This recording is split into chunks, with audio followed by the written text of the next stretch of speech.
Hello बच्चों, पिछले class में हम लोग डिस्कस कर रहे थे पेंटोज शुगर के कंपोनेंट के बारे में। तो हम वहीं से स्टार्ट करेंगे आज के क्लास में। तो पेंटोज शुगर में हमने बता दिया था कि पेंटोज शुगर टू टाइप्स के होते हैं, डीऑक्सी राइबोज शुगर और राइबोज शुगर। स्ट्रक्चरल डिफरेंस भी हमने काफी हद तक आप लोगों को समझाया था। स्ट्रक्चरल डिफरेंस जो होता है वो टू सेकंड नंबर के कार्बन के पोजीशन में डिफरेंस होने के कारण होता है। अगर सेकंड नंबर वाले कार्बन पे OH ग्रुप पाया जा रहा है तो वो होगा राइबोज शुगर। अगर सेकंड नंबर वाले कार्बन पे ग्रुप पाया जा रहा है, हाइड्रोजन ग्रुप पाया जा रहा है, हाइड्रोजन पाया जा रहा है, तो वो होगा डीऑक्सीराइबोज शुगर। जैसा कि आप लोग नाम भी जानते हैं, डीएनए को हम बोलते हैं डीऑक्सीराइबोन्यूक्लिक एसिड, आरएनए को हम बोलते हैं राइबोन्यूक्लिक एसिड। इसीलिए डीएनए में पाया जाता है डीऑक्सीराइबोज शुगर और आरएनए बच्चों पाया जाता है राइबोज शुगर। ठीक है। उसके बाद हम लोग बात कर रहे थे फॉस्फेट ग्रुप की, कि फॉस्फेट ग्रुप पे बच्चों नेगेटिव चार्ज पाया जाता है, इसीलिए फॉस्फेट ग्रुप जहां पे भी पाया जाएगा उस पूरे कंपोनेंट को नेगेटिवली चार्ज्ड बनाएगा। तो ये है बच्चे पूरा एक न्यूक्लियोटाइड। इस एक न्यूक्लियोटाइड का स्ट्रक्चर कैसा होगा, अगर हम उसकी बात करें तो हम एक न्यूक्लियोटाइड का स्ट्रक्चर बनाते हैं। मान लो हम डीएनए के लिए बना रहे हैं, तो आप लोग बता सकते हो अब इजिली कि 2OH बनाएंगे कि H बनाएंगे। तो आप लोग सोचो बच्चों कि 2 प्राइम पे हम ऐसा कौन सा हाइड्रोजन बनाए कि OH बनाए, क्या बनाए कि ये जो न्यूक्लियोटाइड होगा वो न्यूक्लियोटाइड डीएनए के लिए हम बनाए। ऑब्वियसली हम 2 प्राइम पे बनाएंगे H। ठीक है, तो हम 2 प्राइम पे बच्चों बनाएंगे H जो होता है डीएनए के लिए। तो बच्चे देखो, हम सबसे पहला न्यूक्लियोटाइड का कंपोनेंट यहाँ पे ड्रॉ कर दिए हैं, जिसको हम बोल रहे हैं पेंटोज शुगर। अब न्यूक्लियोटाइड का पहला कंपोनेंट अगर हम पेंटोज शुगर बनाए हैं, तो न्यूक्लियोटाइड में दूसरा कंपोनेंट हमको बनाना है नाइट्रोजनस बेस। वो जो नाइट्रोजनस बेस है वो हमने पढ़ा था adenine, guanine, cytosine, thymine, uracil. अगर ये डीएनए है तो यूरेसिल नहीं बनाएंगे, तो हम यहाँ पे क्या बना सकते हैं, कार्बन नंबर 1 से हमेशा नाइट्रोजनस बेस अटैच होगा। याद रखना, नाइट्रोजनस बेस हमेशा कार्बन नंबर 1 से अटैच होता है शुगर के। ये जो नाइट्रोजनस बेस है, अगर ये डीएनए है तो ये हो सकता है एडेनिन, गुआनिन, साइटोसिन और थाइमिन, यूरेसिल नहीं हो सकता। पेंटोज शुगर से हम पहला कंपोनेंट नाइट्रोजनस बेस को अटैच करा लिए हैं। इस पेंटोज शुगर से अगर नाइट्रोजनस बेस अटैच हो रहा है तो जरूर कोई ना कोई बॉन्ड बनाता होगा।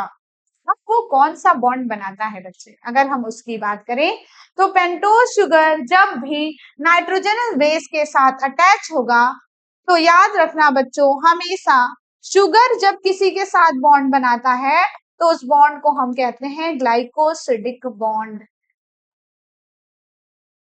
क्योंकि ये पूरा का पूरा कंपोनेंट क्या है, शुगर का कंपोनेंट है, और ये शुगर बना रहा है बॉन्ड, जो वो बना रहा है नाइट्रोजनस बेस के साथ। तो अगर शुगर नाइट्रोजनस बेस के साथ बॉन्ड बनाता है तो वो हमेशा बॉन्ड बच्चे बनाएगा ग्लाइकोसिडिक बॉन्ड। अब ये ग्लाइकोसिडिक बॉन्ड इधर O होगा या N होगा। तुम लोग के माइंड में आता भी होगा कि मैम बुक्स में लिखा है इस बॉन्ड के आगे N, तो आप सिर्फ ग्लाइकोसिडिक बॉन्ड क्यों लिखी हैं। तो उसके भी बारे में मैं बात करती हूँ कि अगर इस ग्लाइकोसिडिक बॉन्ड के आगे N लिखा है तो वो N लिखा क्यों है। ठीक है, तो देखो ये शुगर है, शुगर में पाया जाता है OH, तो इसी OH का ये है O। ये O अटैच हो रहा है इस नाइट्रोजनस बेस के नाइट्रोजन से, N से, और ये लिंकेज बन रहा है बच्चे O और N के बीच। ठीक है, इसीलिए ये जो ग्लाइकोसिडिक बॉन्ड होगा वो N ग्लाइकोसिडिक बॉन्ड होगा, वो ग्लाइकोसिडिक बॉन्ड नहीं होगा। आप लोग क्लियर हो गए होंगे कि क्यों इस बॉन्ड के आगे बुक्स में N ग्लाइकोसिडिक बॉन्ड लिखा होगा। तो N ग्लाइकोसिडिक बॉन्ड बच्चे इसीलिए लिखा है क्योंकि इसमें जो शुगर का ऑक्सीजन होता है वो नाइट्रोजनस बेस के नाइट्रोजन के साथ बॉन्ड बनाता है, इसलिए बॉन्ड को हम बोलते हैं ग्लाइकोसिडिक बॉन्ड। अब हमने चूंकि यहाँ पे न्यूक्लियोटाइड बनाना है तो न्यूक्लियोटाइड में हमारा बच गया फॉस्फेट ग्रुप। फॉस्फेट ग्रुप में हम लिखते हैं ऐसे PO4 माइनस, यानी एक फॉस्फेट है उसको चारों तरफ ऑक्सीजन का 4 मॉलिक्यूल से कवर किया हुआ है। इस फॉस्फेट को हमें ऐड कराना है। याद रखना बच्चे, ये फॉस्फेट जब भी किसी न्यूक्लियोटाइड में ऐड होगा वो हमेशा 5 नंबर वाले कार्बन पे जाके अटैच होगा जहां पे पाया जा रहा है CH2OH।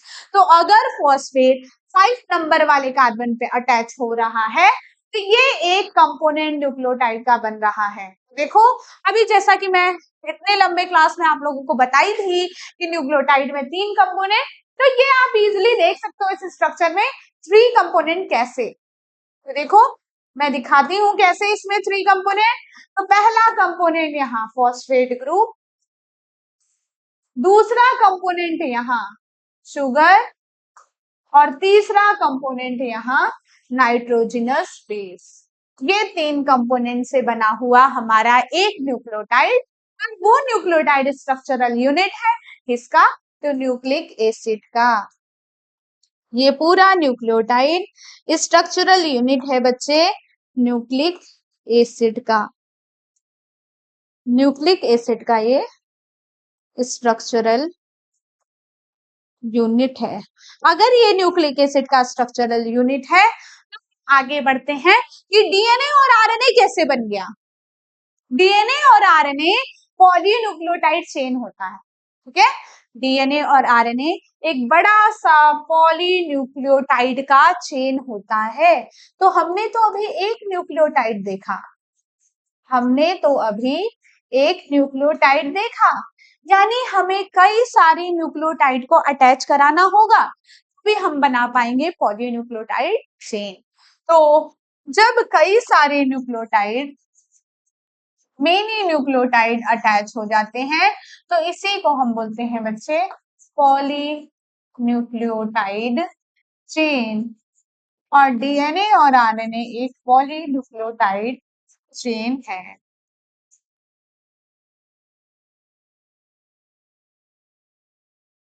डीएनए और आरएनए पॉलीन्यूक्लियोटाइड चेन है। तो न्यूक्लियोटाइड से पॉलीन्यूक्लियोटाइड कैसे बनेगा, न्यूक्लियोटाइड से पॉलीन्यूक्लियोटाइड कैसे बनेगा उसका स्ट्रक्चर चलो हम बनाते हैं यहाँ। तो देखो फिर से वही एक कंपोनेंट शुगर वाला, शुगर से attach nitrogenous base, nitrogenous base से अटैच फॉस्फेट ग्रुप,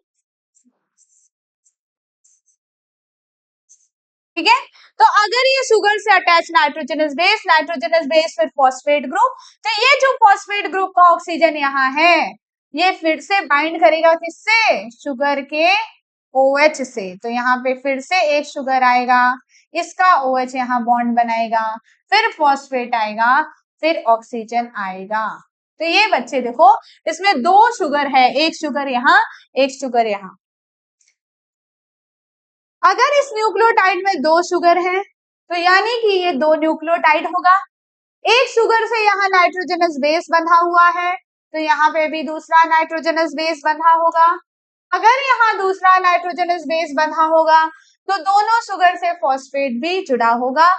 दोनों शुगर से फॉस्फेट देखो है, एक यहाँ फॉस्फेट है और एक यहाँ फॉस्फेट है। अब देखो जो ये फॉस्फेट है वो कौन सा बॉन्ड बनाया है जो जाके इस शुगर के CH2OH से जाके अटैच हो गया है। तो देखो केमिस्ट्री में आप लोग पढ़े होंगे एक बॉन्ड ROR वाला बॉन्ड, फिर से ROR वाला बॉन्ड, ठीक है। तो केमिस्ट्री में एक बॉन्ड होता है ROR, जहां पे भी ROR बनता है इसको हम बोलते हैं एस्टर बॉन्ड। क्या बोलते हैं, एस्टर बॉन्ड। यानी कि जब हम एक न्यूक्लियोटाइड कंपोनेंट को दूसरे न्यूक्लियोटाइड कंपोनेंट से जोड़ रहे हैं बच्चे, तो देखो यहाँ पे जो बॉन्ड बन रहा है, यहाँ पे जो बॉन्ड बन रहा है एक न्यूक्लियोटाइड का दूसरे न्यूक्लियोटाइड के बीच, वहां पे 2 फॉस्फेट ग्रुप का एडिशन हो जा रहा है, यानी 2 एस्टर बॉन्ड का फॉर्मेशन हो रहा है। अगर यहाँ 2 एस्टर बॉन्ड का फॉर्मेशन हो रहा है तो आप लोग बोल सकते हो कि जब भी एक न्यूक्लियोटाइड दूसरे न्यूक्लियोटाइड से अटैच होगी तो वो जो बॉन्ड बनाएगी वो बनाएगी डाई एस्टर बॉन्ड। कौन सा bond? Di ester bond. Di ester क्यों? क्योंकि यहाँ पे मैंने बना के आपको दिखाया है इसमें दो एस्टर बॉन्ड बन रहे हैं। अगर दो एस्टर बन रहे हैं बच्चे तो वो एस्टर बॉन्ड बन किसके कारण रहे हैं? तो बन रहे हैं इस फॉस्फेट के कारण। कहाँ गया फॉस्फेट? ये है। बन रहे हैं किसके कारण? फॉस्फेट के कारण। इसीलिए इस बॉन्ड को हम डाई एस्टर डायरेक्ट ना कह के बोलते हैं हम फॉस्फोडाई एस्टर बॉन्ड।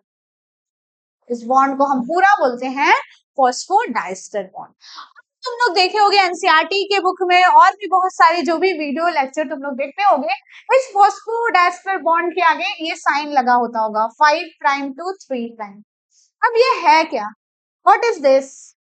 तो 5 प्राइम टू 3 प्राइम का मतलब होता है बच्चे जो 5 प्राइम एंड है। देखो ये शुगर का 5 प्राइम एंड, पांचवा नंबर वाला कार्बन, फिफ्थ कार्बन, उसी से फॉस्फेट ग्रुप अटैच है, इसलिए इसको हम 5 प्राइम एंड कहते हैं। यानी कि किसी भी शुगर में 5 नंबर वाले कार्बन से ही हमेशा फॉस्फेट ग्रुप ऐड होगा, अटैच होगा। अब ये 3 प्राइम क्या है? तो 3 प्राइम क्या है? जब भी फॉस्फेट ग्रुप आएगा तो ऊपर के साइड जाएगा, और 3 प्राइम कहाँ है? ये वाला। तो 3 प्राइम के साइड क्या रहेगा? OH ग्रुप रहेगा। यानी 3 प्राइम एंड वो एंड है जो शुगर में पाए जाने वाला OH ग्रुप है। ठीक है, तो ये है बच्चे पॉलीन्यूक्लियोटाइड की बात।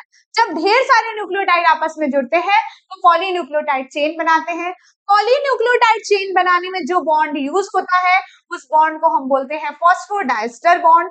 फॉस्फोडाइस्टर बॉन्ड के आगे हम लिख रहे हैं 5 प्राइम टू 3 प्राइम डायरेक्शन। क्यों लिख रहे हैं? तो 5 प्राइम एंड से बच्चे अटैच होता है फॉस्फेट ग्रुप और 3 प्राइम एंड पे पाया जाता है OH, इसीलिए हम इसको कह रहे हैं 5 प्राइम 3 प्राइम फॉस्फोडाइस्टर बॉन्ड। अगर ये डीएनए होगा तो ये जो पॉलीन्यूक्लियोटाइड की चेन होगी वो 2 पॉलीन्यूक्लियोटाइड चेन होगी। अगर ये आरएनए होगा तो जो पॉलीन्यूक्लियोटाइड की चेन होगी वो सिंगल पॉलीन्यूक्लियोटाइड चेन होगी। यानी नाइट्रोजनस बेस के साथ कोई भी बॉन्ड नहीं बनाएगा। अगर ये 2 पॉलीन्यूक्लियोटाइड की चेन होगी तो देखते हैं वो कैसी होगी। तो देखो फिर से ये शुगर होगा, यहाँ फॉस्फेट हम बनाए, यहाँ नाइट्रोजनस बेस का एडेनिन हम बनाए, यानी कि ये कार्बन नंबर 1 है। ये कार्बन नंबर 1 है।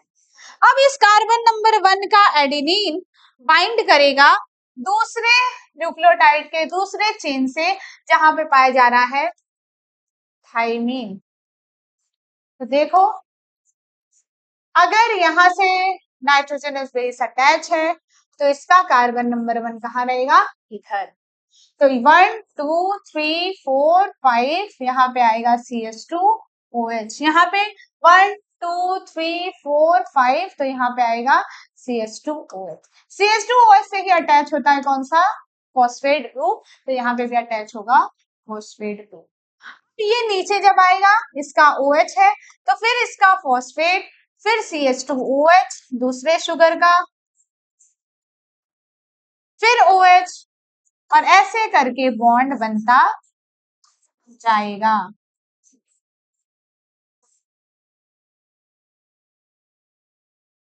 ऐसे करके बॉन्ड बनते जाएगा। ये एक चेन इधर और एक चेन इधर, तो टोटल कितने चेन बचे?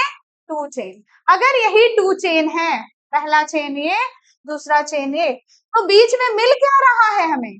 बीच में जो बॉन्डिंग हो रही है वो बॉन्डिंग हो रही है नाइट्रोजनस बेस के कारण। वो बॉन्डिंग हो रही है बच्चे नाइट्रोजनस बेस के कारण। अब ये जो नाइट्रोजनस बेस के बीच बॉन्ड बन रहा है इसका भी एक नाम है, और वो जो नाम है उसको हम बोलते हैं हाइड्रोजन बॉन्डिंग। यानी कि जब भी नाइट्रोजनस बेस के साथ बॉन्ड बनाएगा उस बॉन्ड को हम बोलेंगे हाइड्रोजन बॉन्ड। तो इस पूरे बच्चे 3 मेजर बॉन्ड को पढ़े हैं, 3 मेजर बॉन्ड है। जो इस पूरे स्लाइड की समरी है वो 3 मेजर बॉन्ड कौन कौन से है? तो देखो पहला बॉन्ड जो हम पढ़े थे वो पढ़े थे शुगर का नाइट्रोजनस बेस के साथ बॉन्ड। पहला बॉन्ड बच्चे हम पढ़े थे शुगर का नाइट्रोजनस बेस के साथ बॉन्ड और वो बॉन्ड था एन ग्लाइकोसिडिक बॉन्ड। दूसरा बॉन्ड हम पढ़े थे शुगर का फॉस्फेट ग्रुप के साथ बॉन्ड। शुगर का फॉस्फेट ग्रुप के साथ जब हम बॉन्ड पढ़े थे कब पढ़े थे, तो जब हम दो न्यूक्लियोटाइड को अटैच करा रहे थे और पॉलीन्यूक्लियोटाइड चेन बना रहे थे, तो वो बॉन्ड था बच्चे फॉस्फोडाइएस्टर बॉन्ड।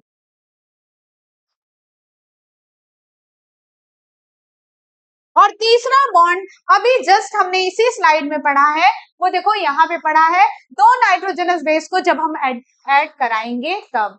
अगर दो नाइट्रोजनस बेस को nitrogenous base plus nitrogenous base को ऐड कराएंगे तो जो बॉन्ड बनेगा उस बॉन्ड को हम बोलेंगे हाइड्रोजन बॉन्डिंग। ये है बच्चे ओवरऑल टोटल पॉलीन्यूक्लियोटाइड का स्ट्रक्चर।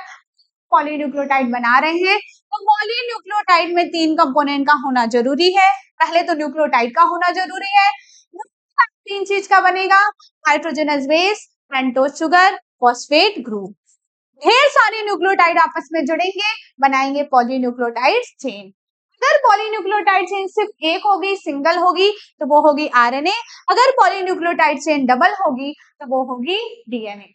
पॉलीन्यूक्लियोटाइड चेन बनाने के लिए जो मेजर बॉन्ड इन्वॉल्व होंगे वो ये तीन होंगे।